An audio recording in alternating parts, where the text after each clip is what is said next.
It's been a week or two at this point since I've seen Guardians of the Galaxy 3, but given that so much of this channel is centered around Marvel, I figured I should still give some of my thoughts. Overall, I really enjoyed it. I've struggled to find a place for it in my rankings since I've seen it, but right now it sits at around 14 out of 41, but it could also easily be number 24. There's just so little separating all of those for me. I've got it as my second favorite Guardians film, with the original still being my favorite. There's just a lot about this one that I haven't figured out yet. I enjoyed it a lot in the moment, but looking back, I feel like there was more that I wanted from it. I think a lot of this has to do with expectations, specifically that one of the main characters was going to die, but I'll probably enjoy it upon a second viewing more, with all of those expectations out of the way. I enjoyed a lot of what they did with Rocket and his backstory. I was a little bummed that he was out of the picture for most of the movie, but he got a good amount of screen time at the end to make up for it, including a very satisfying action sequence against the High Evolutionary. Acting for the most part was done well on all accounts, specifically Bradley Cooper and Chris Pratt. Mantis, Drax, and Nebula all had some great moments, and an overall great arc throughout the movie, as well as a good amount of comedic moments. It never felt overbearing, but at the end of the day, it still felt like a fun and emotional Guardians of the Galaxy film.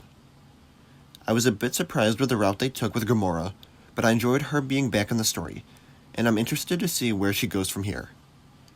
Groot didn't get too much to do, it feels like, and it's still hard for me to take him seriously looking like that, especially when it was just his head being like a little spider.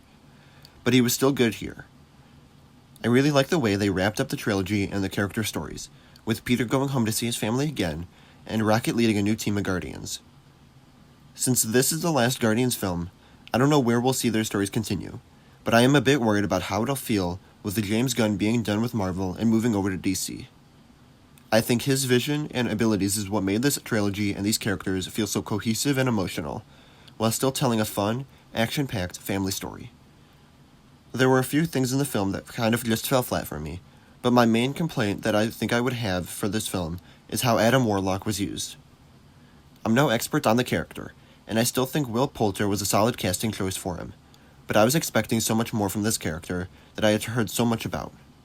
And at the end of the day, I just wasn't into him or his journey. I want to see the Guardians again, but I don't think I'd care at all if Adam Warlock never appeared again. His character arc was alright, but there wasn't anything for me to latch onto that really made me want to learn more about him. His whole relationship with the High Evolutionary and the High Priestess just didn't do it for me. But to end this on a good note, Cosmo and Kraglin were fantastic supporting characters, and I need to see more of them together.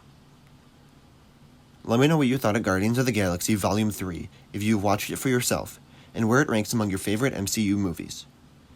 Remember to like the video, and subscribe for more Marvel content, and follow me on my various platforms all listed in the description. Thank you all for watching, and I'll see you again tomorrow.